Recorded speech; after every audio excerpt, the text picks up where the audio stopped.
Hiyo tupige makofi kwa Dr. Francis Atwoli. Thank you sir. God bless Thank you.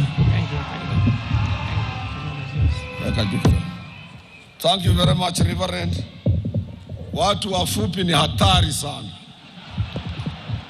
Anaenda mpaka anasema vile nilivyo, mpaka anafanya watu wote dunia mzima wanajua ya kwamba na ni kweli mimi, na ndio kwa sababu mkanirudisha kwa tamu nyingine ile mtoto wangu asikose maziwa. Your Excellency, before I go on salutation, we have Honorable Fred Omido, the veteran labor leader, and the men who fought for both Kenya and Tanzanian freedom. And before he was relieved in Tanzania to come to Kenya, his history is too long. He had been proposed to be the first president of the Tanzanian people, or Tanzania as a country.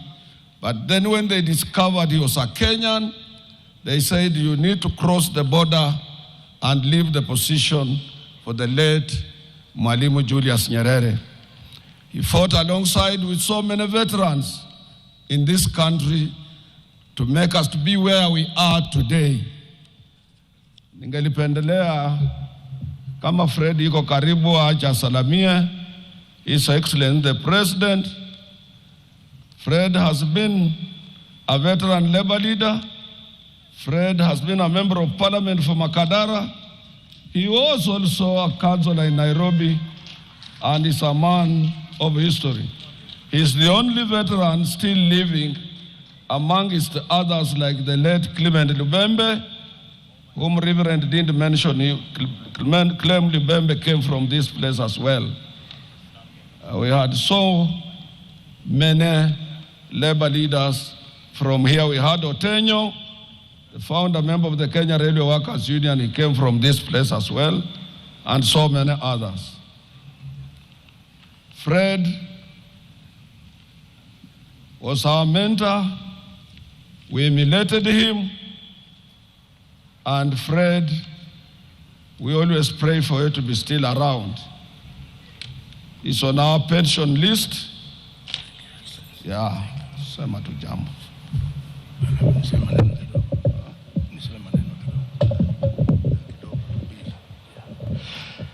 Your Excellency, zamani tulikuwa tukisema mtukufu rais, lakini wakasema mtukufu ni Mungu, kwa hiyo tunasema mheshimiwa rais. Ni furaha yangu kuwa pamoja na wewe siku hii ya leo. Chama cha wafanyakazi ni chama ambacho kilipigania uhuru katika nchi hii. Bwana Chebia ametaja watu wengine, amewacha wengine. Bwana Kibisu marehemu alikuwa pamoja na Tom Mboya. Wao ndio walianzisha chama cha wafanyakazi katika Kenya. Na wakati Jomo Kenyatta walipofungwa, Tom Mboya na Kibisu walianzisha mtindo wa kupigania kuona kwamba nchi yetu imepata uhuru. Na sehemu hii mahali tumekaa, palikuwa mzee alianzisha dini ya Friends katika nchi hii, katika sehemu hii. Marehemu nani mzee huyo anaitwa, alianzisha hata nafikiri shamba hii ni shamba yake. Chama cha wafanyakazi kimefanya kazi kubwa. Na Atwoli, mimi na fikiri alikuwa Juma Boy, sijui Dennis Akumu. Alikuwa Juma Boy. Atwoli akiwa shop steward katika posta, alikuwa anafanya kazi kwa posta. Na akawa shop steward mzuri sana sana. Na matajiri wakaona huyo na wasumbua, wakataka kumtupa Wajir. Wanataka kumtupa Wajir, hakuna posta, ni agency katika ofisi ya DC. Na tukaona huyu ni kijana mzuri, anatetea wafanyakazi kwa kazi nzuri, na lazima tumchukue sasa tumlete katika kotu badala ya kwenda kupoteza wakati kwa jela. Ndio mimi na Juma Boy tukaleta Atwoli katika chama cha wafanyakazi kotu, akaanza kama mfanyakazi wa chini kotu na ameendelea. Amerika ndio walikuwa marafiki zetu, chama cha wafanyakazi wa Amerika. Na kulikuwa na mzee mmoja huko alikuwa anaitwa George Mini, mzee sana, na wafanya kazi wa Amerika walimshika wakazingatia. Uchaguzi ukifanya walikuwa nasema kiti ya George Mini mbali, ingine ifanyiwe uchaguzi, lakini hii hapana. Atwoli amefika mahali hapo.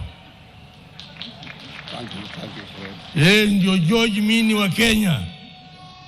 Aendelee na kazi ya wafanyakazi mpaka siku Mungu atakayosema umefika mwisho. Na kuombea baraka uendelee na kazi hiyo siku zote. Niko 102 sasa, miaka yangu 102. Nashukuru sana. Mnaona Fred yuko 100 years and is still smart upstairs. Wengine wanasema sisi ni wazee sana. Your Excellency, I want to recognize some of very important people who have joined us today. Your Excellency, I recognize the Prime Cabinet Secretary, Honorable Dr. Musalia Mudavadi, the Governor of Vihiga, Honorable Wilbur Otichiro, all governors present, including my Kakamega Governor, ambaye ameleta watu kutoka governor kutoka Kakamega. Thank you very much. Cabinet Secretary, Minister of Labor and Social Affairs Protection, Dr. Alfred Mutua. Your Excellency, you are Speaker of the National Assembly, Honorable Moses Wetangula, Baba Aroma, all other cabinet secretaries present. I saw here our Honorable Minister, able hard-working Minister for Public Service, Honorable Ruku, all principal secretary from all departments, including my own principal secretary from the Ministry of Labor, two of them who are here with us, the principal judge of Employment Labor Relations Court, Justice Monica Mbaru, and other judges of Employment and Labor Relations Court present. We have the managing trustee, a very hard-working managing trustee of National Social Security Fund, Brother David Koros. We have the chair of the National Industrial Training, Brother Den Nur Ali. The Social Health Authority, where I sit on the board as well. The CEO is represented by Dr. Ibrahim Matende, who is here with us, and also chair, I think, of Kenya Medical Association, if I'm not wrong. Other guests who are here with us, our members of Court Executive Board, Court Leadership, our affiliates. First and foremost, Your Excellency, I take this opportunity to thank you for honoring our invitation to be the chief guest during this 61st Labor Day celebrations under the theme, Kenya Workers Support the Northern Link, Accelerating Trade Through the Rironi-Malaba Highway Transformation. Your Excellency, this is a very special Labor Day in our year calendar, because for the first time since 1965, we have, through your support, your request, and also the invitation from the Vihiga County to be conducted outside Nairobi since the formation of KOTU in 1965. Equally, let me take this opportunity, Your Excellency, to thank you in person and your government for the mama support that you exhibited logistically to make sure we are here in Vihiga today.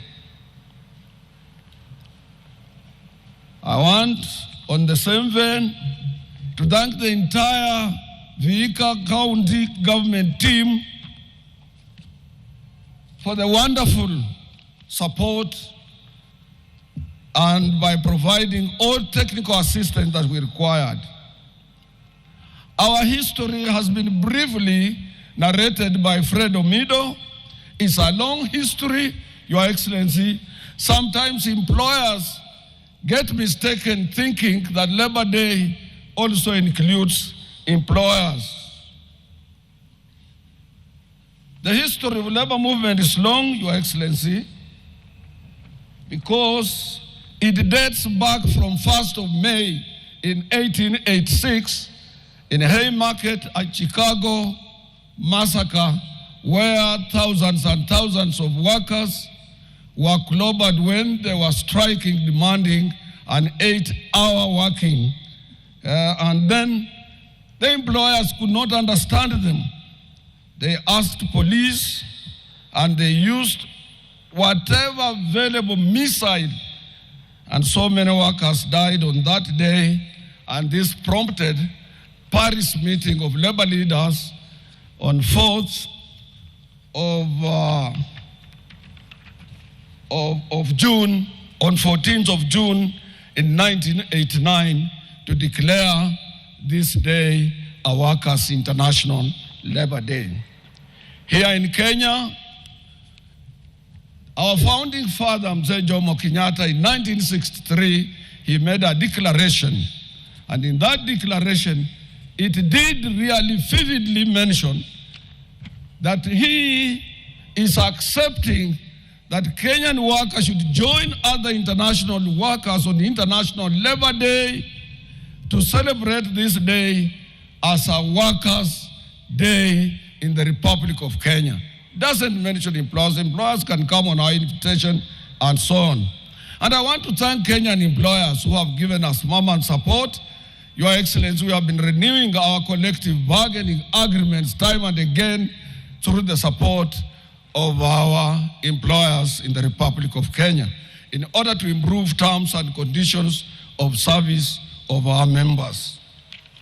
And we would like those positive employers to continue cooperating with us for the purposes of putting some mechanism in place to jointly spur economic growth of our country and make sure that we create more employment for our young men and women who are leaving institutions of high learning on daily basis.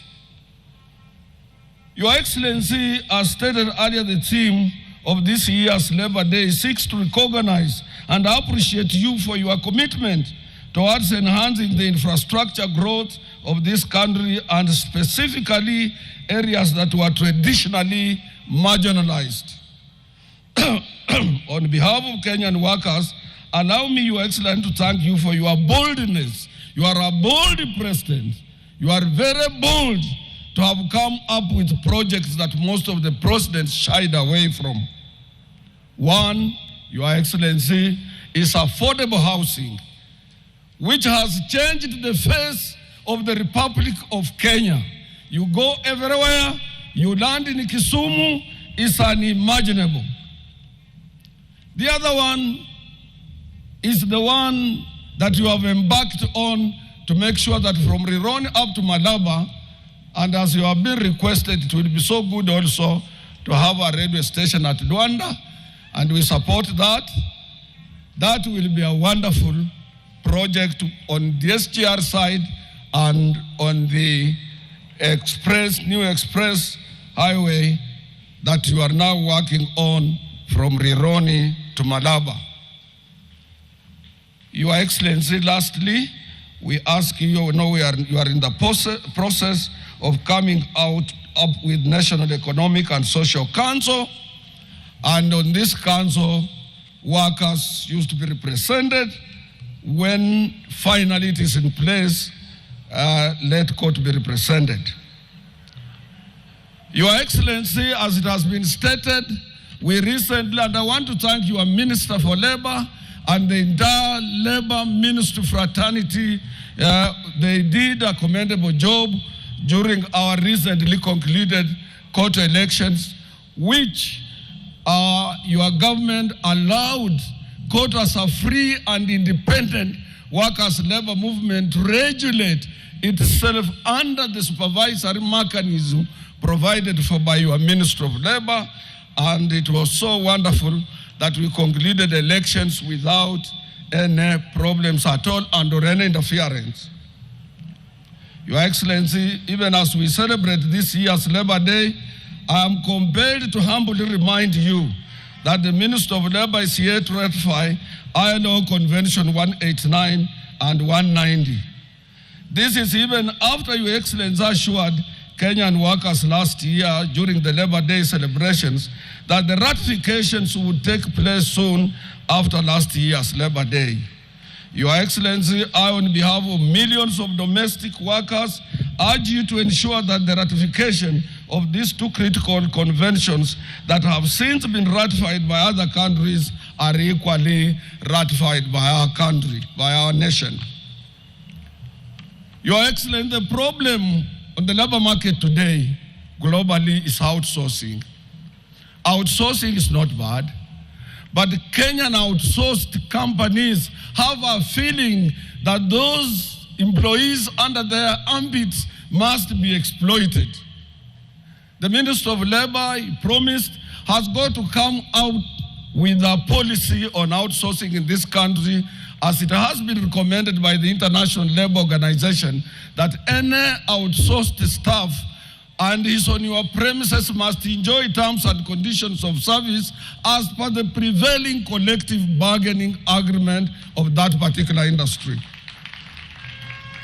Your Excellency, we wish to implore to you more than ensure that all relevant government agencies ensure that outsourced companies also pay statutory deductions, hawalipi kodi, hawalipi kitu chochote.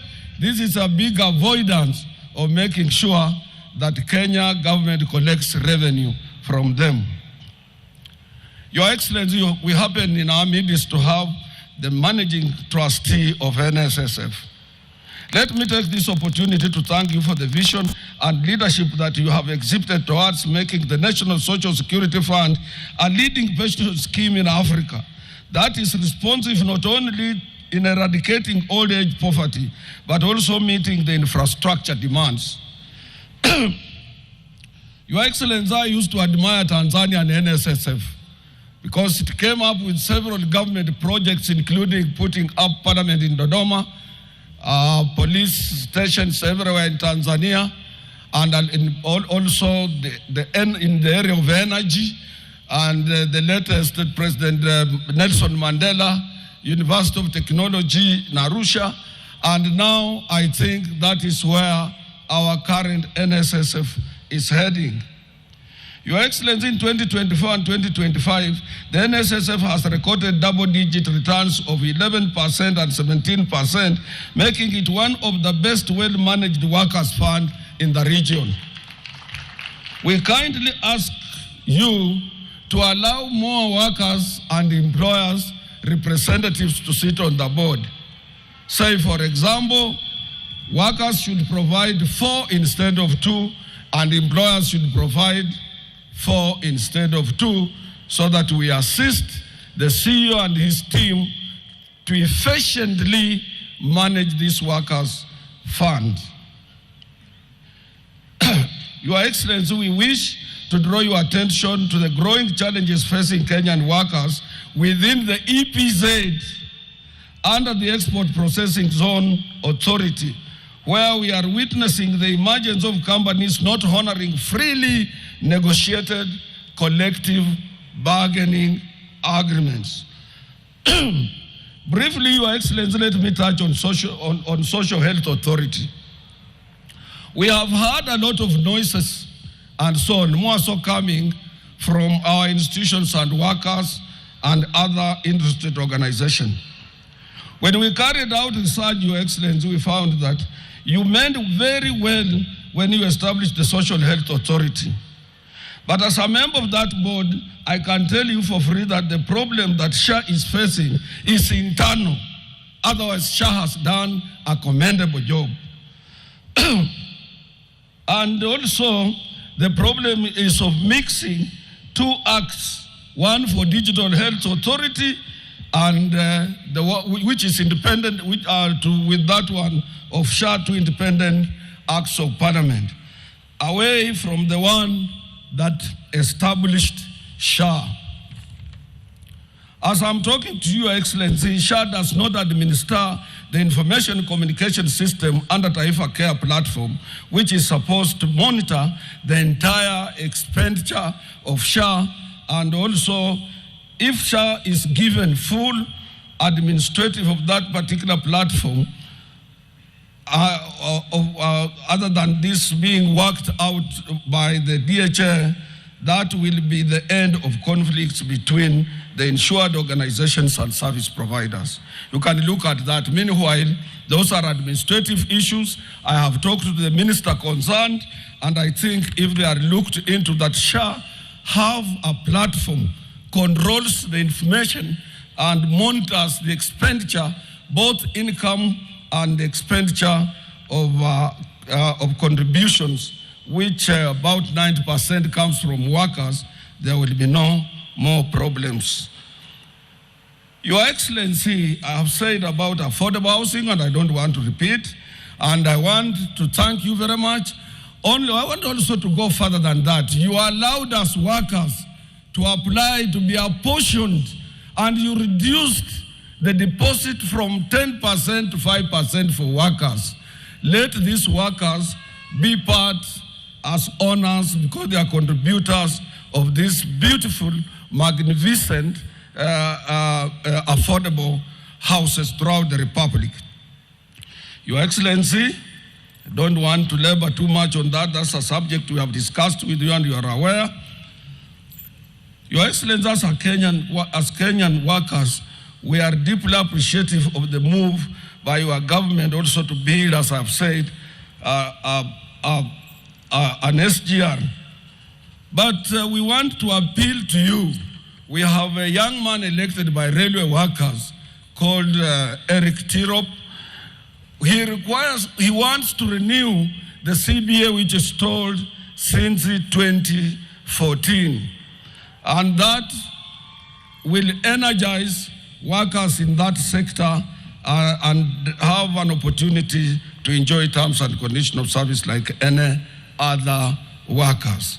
You have done very well in sugar reforms, and I want to thank you for that. And the General Secretary was here, Brother Wangara. You have done a good job in sugar reforms and all those factories around.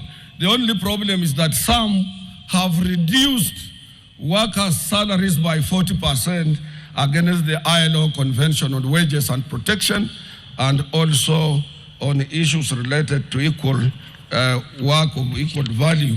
And that one I know you will advise accordingly, and you will allow the union concerned to sit with the management and work out on that. Lastly, Your Excellency, I don't want to belabor too much, because most of the things are things you know very well. We as workers, we are very much concerned about the ongoing political rallies in this republic, as if elections are there next week. We urge the IEBC to put a stop to this menace and ask Kenyans to wait until IEBC releases the campaign calendar for our next year's elections. What we are trying to do now, inciting Kenyans, telling Kenyans things that are not really, this means that, Your Excellency, even if elections will be carried out and whoever wins fairly with this polarization might cause a problem into our country if you can't put this on a stop. In any country where we have political turmoil or strife, it is workers, women, and children who suffer because they can't fly out. these self-proclaimed leaders of the opposition, they will run away. You will not see them here. And they must be tamed by law. And this is the work of IEBC and our government to make sure that since we are not in electioneering period, you are busy developing this country. You are busy everywhere inspecting government projects, and some people are trying to mar the good work that you are doing. I am passionate about this request, Your Excellency, because if anything happens, it is us. When this ship sinks, it will sink with everybody. Your Excellency, on behalf of my colleagues, let me thank you for providing some mechanism to spur economic growth of our country. Kenyans did not believe that you can stabilize our economy with signs of construction work across the country that we have witnessed, and improvement in infrastructure and what we are seeing. They didn't. Kenyans could not believe that you could lower down the prices of fertilizer. While inflation remains low at 4.40%, the consumer price index in the country has risen to 150.0 points. I want to come to that one later, because that will be the last thing. I've already little bit touched on the economic performance of our nation, steered by yourself. You are the patron, you are custodian of our economic growth and economic performance, economic protection, and economic changes that we are witnessing. Vandu befe mulembe ndienye okhwikhala asia nesichire ndingo kandakhabola kana makhuwa kabakholi bemirimo sikali kariyo sichire ndingo khandi ndo musakhulu we area ino ndienye babolere ko bateri abemirisi benyu bali imberi ino khandi isai n'abandi bashirebanga injire na khulonde khoirehale mudiranga khuli nende abandu ababofu bashirebanga ni khutsiehe ndienye khubabora wamunyala okhutililila nuwo murundu kulia abana befe aba banyala okhurechera amarechero kabwe womurundu kuliha no mwana womurundu uno sharehale tawe norulano nobiraka busabeti nule uwe khunyala okhutsiya shiro khubukula omurundu kwokhuruka eshialo shino khumulonda huo mulaba siru mulaba Shenzi sana.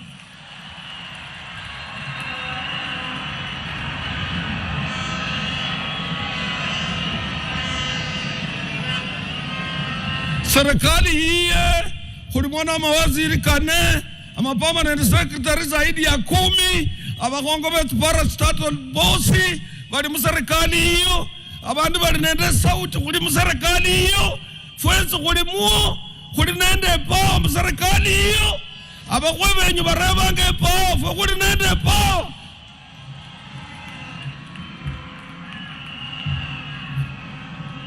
Manyego tutam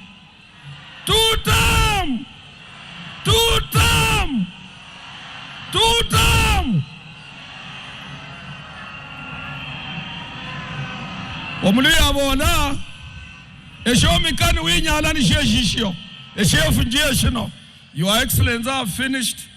I want now kindly to invite the minister.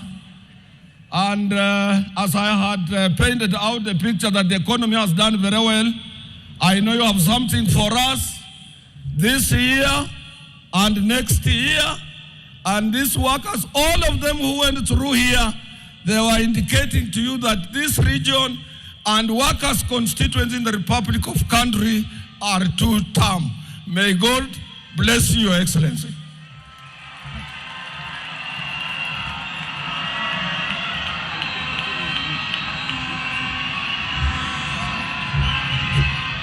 Your Excellency, I'm being reminded by my able personal assistant, and technician on economy, that if you gave us 23% minimum wage increase, your government will be stable. At one time, President Kibaki gave us 22% minimum wage increase, 18%, 14%, and things went on well. I know your hand is bigger than that one. May God bless you.